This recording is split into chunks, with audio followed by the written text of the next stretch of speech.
underneath, blue underneath the ocean, will control the ocean wide, from down, down underneath the sea. I'm Rear Admiral Thomas M. Dykers, retired. No matter how many patrols a submariner may have to his credit, there is always one that stands out in his memory.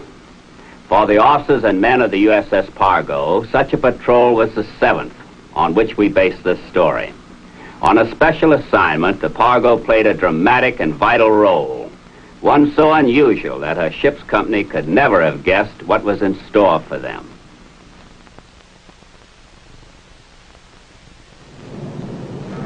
The story really begins in Sydney, Australia on 3 September 1939, only hours after Great Britain and the Dominions had declared war against Germany. It's an awe-inspiring sight, really.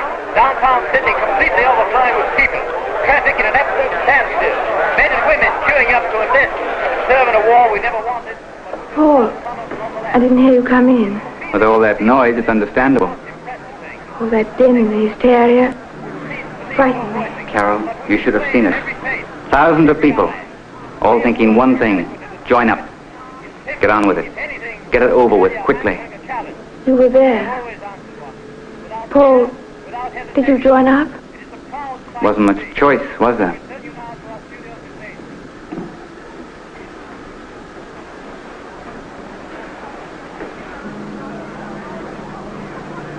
Think you'd mind marrying a soldier, lady?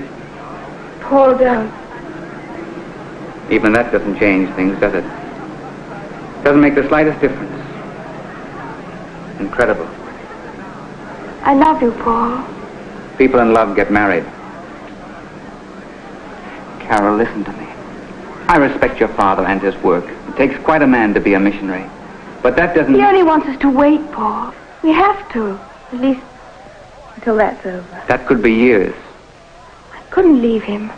He'd be so lonely. You wouldn't be the only one. Carol? What can I say, Paul? You've already said it. Goodbye, Carol.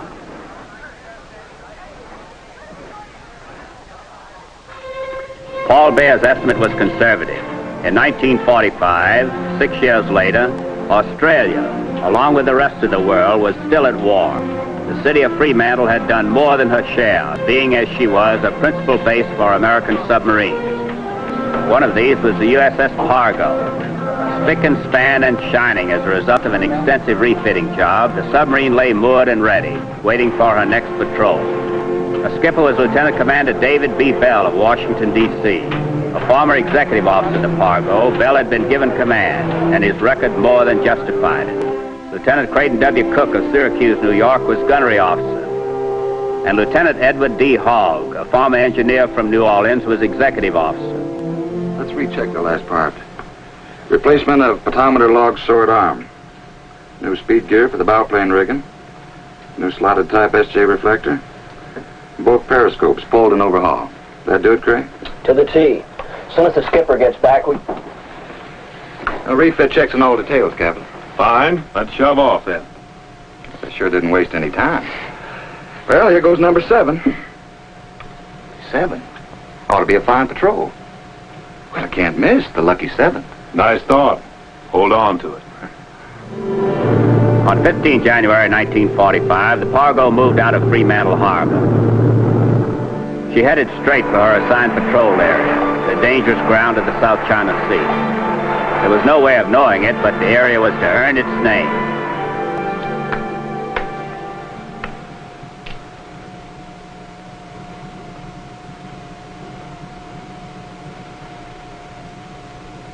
Come on, Coogan. One move, you can pick up all the marbles. What's to think? Boy, I wonder how long till chow. Stew today. Cook's got a real touch with stew. Them big dumplings. Boy.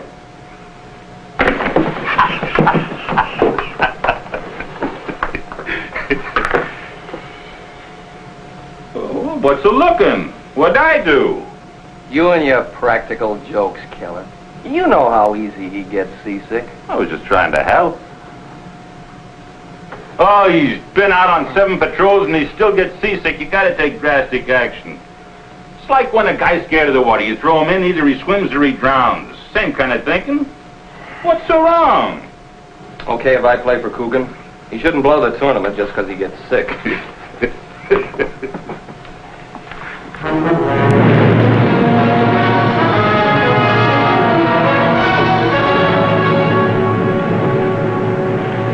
Be just as happy without that haze.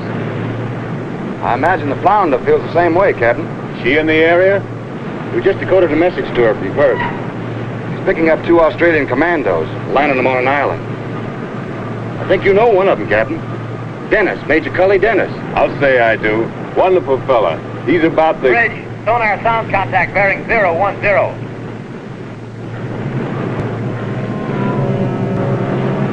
How's it sound like? Hard to tell, the signal's pretty mushy. Steady as you go. Steady as you go. Sounds like we got more out there than just haze.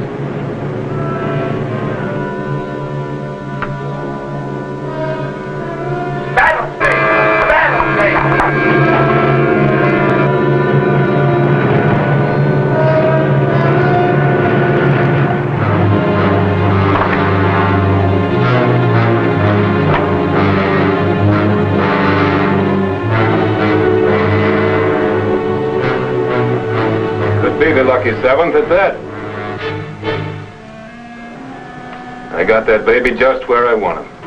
All torpedo tubes ready. Final bearing and shoot. Bearing. Mark. 018. Set. Shoot. Fire 1. Fire 2. Fire 3. Fire 4.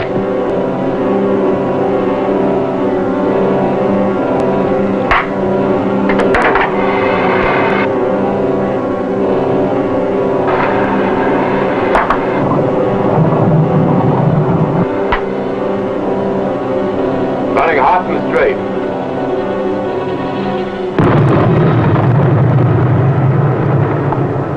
Right under the stack.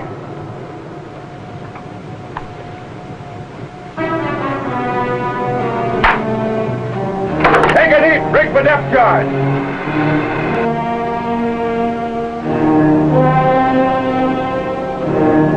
Still getting breaking up noises from true bearing of target, Captain. You mean what's left of it? Depth. 140, 45. Take it right down to 300 feet. Turn on your speed.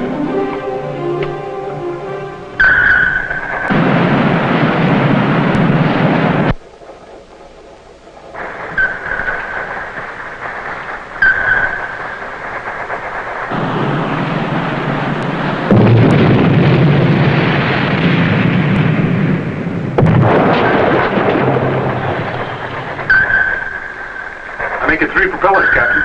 Get used to it. They'll be around for quite a while.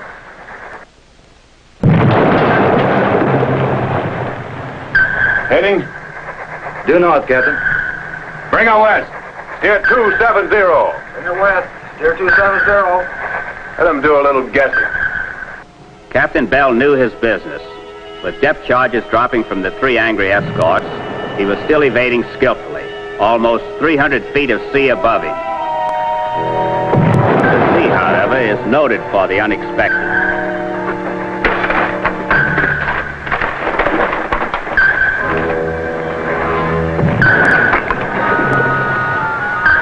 All start.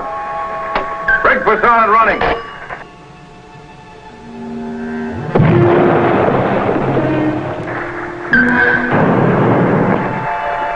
We're on the bottom, Captain. Probably on a coral head.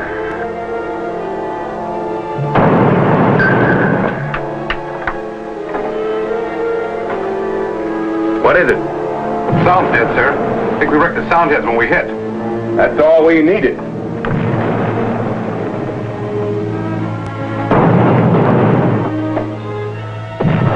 I don't like this kind of evasion, but we'll just have to sit it out. With all these coral heads around, they'll have trouble trying to spot us. Settle down. It may be a long wait. It was close to 4 hours of it, to the accompaniment of never-ending depth charges and nerve-jangling sound of hull against coral. But finally the waiting was over. Cautiously, Pargo headed up towards periscope depth.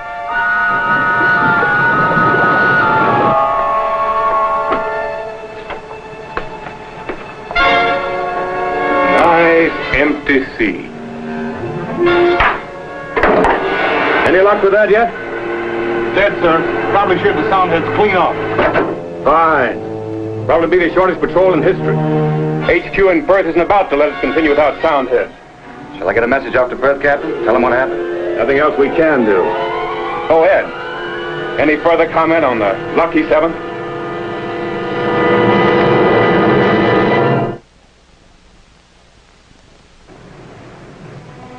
News of the Pargo's predicament was immediately radioed to headquarters in Perth, and predicament was the correct word. For a submarine without her sound heads in good order is indeed in trouble. She cannot hear to evade properly, cannot echo range, is in fact a combat unit, which would be at a great disadvantage in any form of submerged combat. You wanted me, Captain? Answer from Perth. I'm afraid to ask. It's better than I expected. We're not going back. We're on special assignment. And it could be pretty interesting. You know I can't take suspense. Flounder's in the next area to the north. We're to rendezvous with her, take aboard those Australian commandos, and land them on Woody Island in the Parcels. Then wait for them. Cloak and dagger stuff, huh? And these boys just about invented it. That Cully Dennis, a fabulous fella. Isn't he the one who set up all those Coast Watcher stations in the islands? Yeah, that's the one. Be real nice to see him again. We lived in the same recoup house in Perth. The rest of us be trying to catch up on our sleep. He'd be out rowing to keep in shape. That kind of a fella. Something tells me he hasn't changed.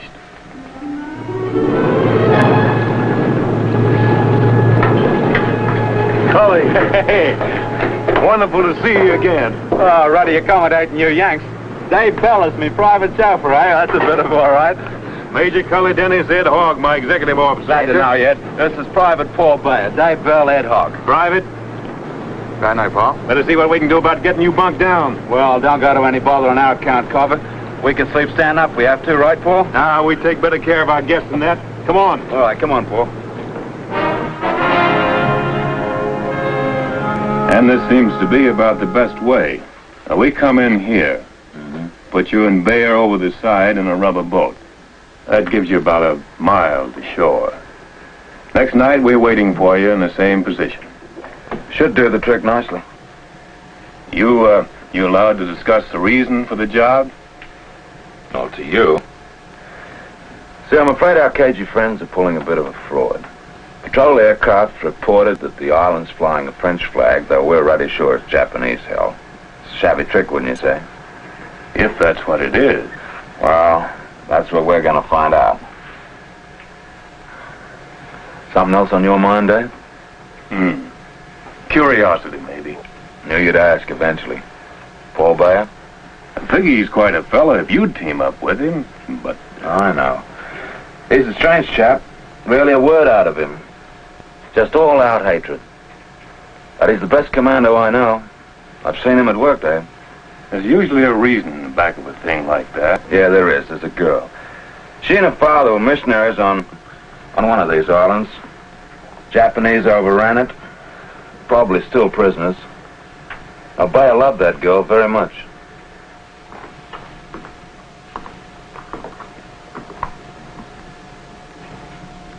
I don't get it. I just don't get it, that's all. What now, Keller? Him. That's a commando? Yeah, they got a major, sure. Him I buy, but that nervous little guy? Always by himself? Never talks, always worrying? That's a commando? A little bitty guy? I don't know. There's something about him. No.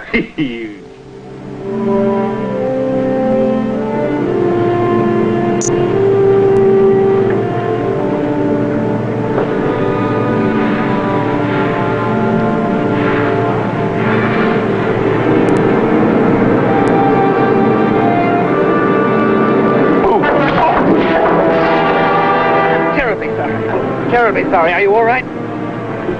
Terribly sorry. It was just a reflex. Oh, boy, I'd hate to run into you when you're mad. Oh. 48 hours later, Pargo lay 1 mile off her destination, Woody Island, in the Parcels. Luck, Cully. We will have. As long as you're back here at 2100. You can count on it.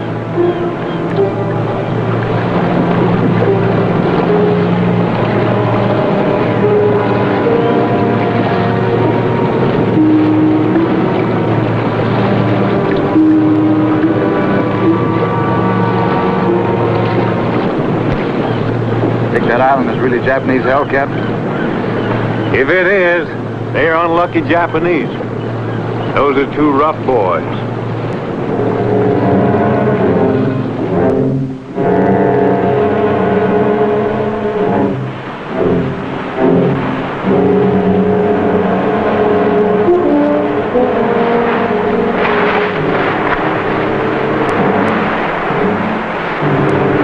That's what we want, Paul. That high ridge. Right? Right, come on.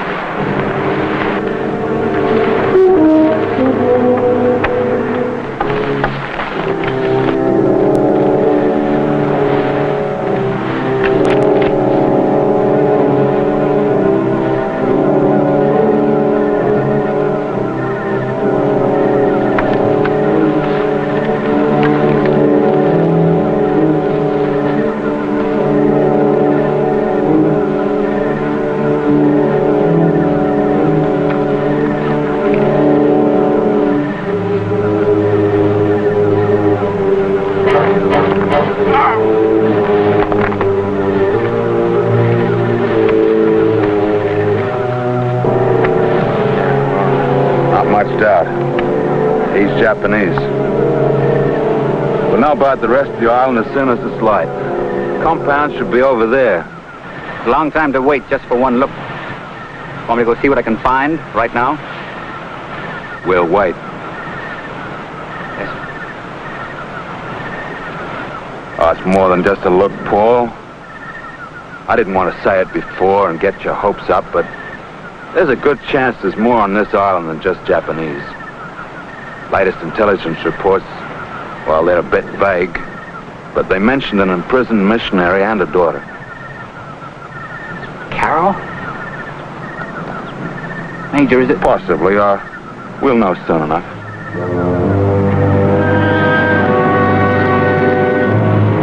One thing settled. It's Japanese held. They're in one of those huts. But which? We'll find that out the moment his relief comes.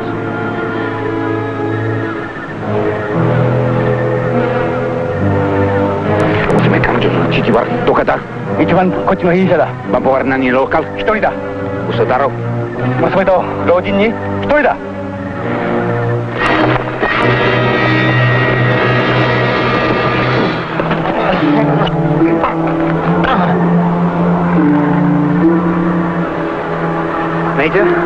First hut, one guard. We can't wait till dark. They'll have missed him by that time. Get his clothes off, will you, Paul? He's my size. It's my job, sir. Please, Major. All right, Paul. Go ahead.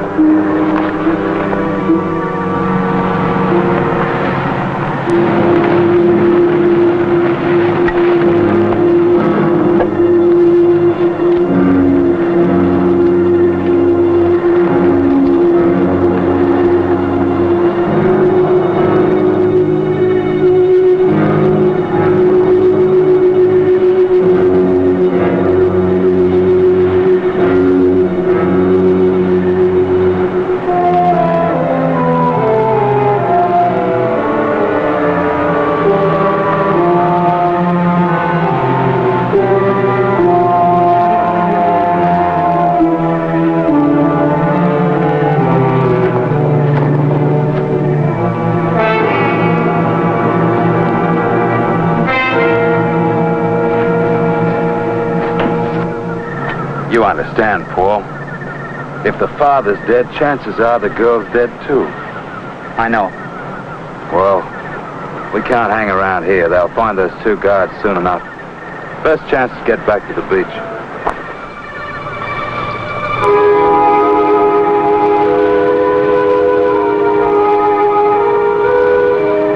You'll have to wait, Major. But not for long.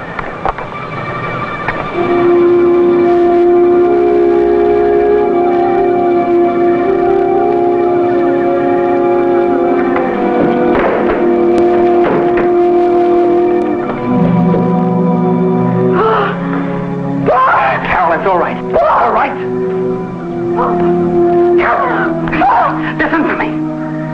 We're going to have some company in a few seconds. Just do as I say.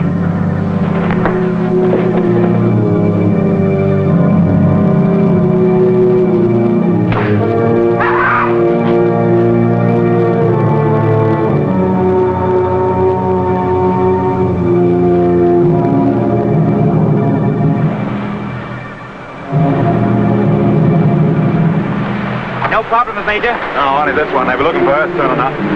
Well, it's still 4 hours to rendezvous, but I think our chances are better if we do our waiting out there, right, Paul? Never did get Brian. Let's out here. Go!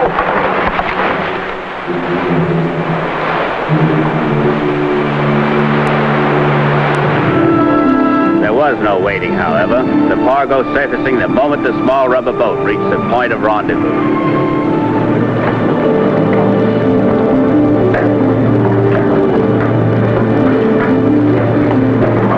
Take them below, Ed. See that they're comfortable. A bit early, aren't you? We never left. Just wanted to be sure you had somewhere to go. Never so ruddy glad to see a periscope in my life. We aim to please. Hey, there's something else you can do. You just name it. Turn that 5-incher of yours loose on that island. I think the results will be interesting.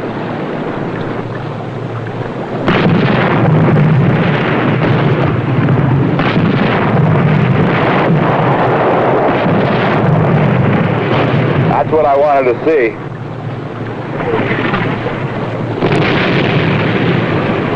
You were right. Pretty shabby trick. Air Force chaps will do a proper job tomorrow, now that we know. Cease fire! Cease fire! Mind if I go below, Dave, have a look at Byron and the girl? And I'm real grateful. And you're quite a fella.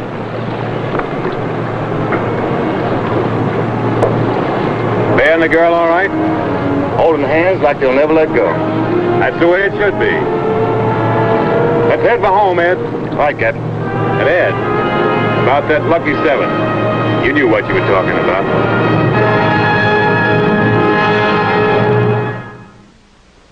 I'll be back in a moment with our special guest.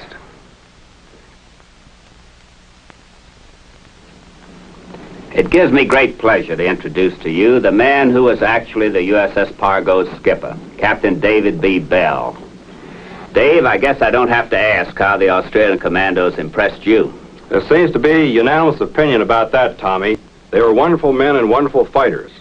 I'm sure your own experiences will make you back that up. Completely. I wish we had time to go more into detail about them. There was one interesting experience that I think might add something. What was that, Dave? One of the Japanese sentries had a police dog that discovered our 2 commandos. They backed up under the cover of some brush very quietly while the dog stood pointing at them for about 10 minutes. What was the sentry doing all this time? He was tending some fishing lines over by a small pier, and fortunately he got a bite. It was lucky for our commandos that the fishing was good down there. That's right, but still our commandos decided it was best to get out of there. They had hoped to pick up some souvenirs, but they didn't have time. As one of them went over the beach, he picked up a shell and brought it back to me, and I have it here, made into an ashtray. It is a souvenir I prize very highly. It's a beauty, Dave. I want to thank you for coming all the way from Norfolk to be with us. It's a real pleasure for me, Admiral. Please be with us again for another exciting story of the Silent Service.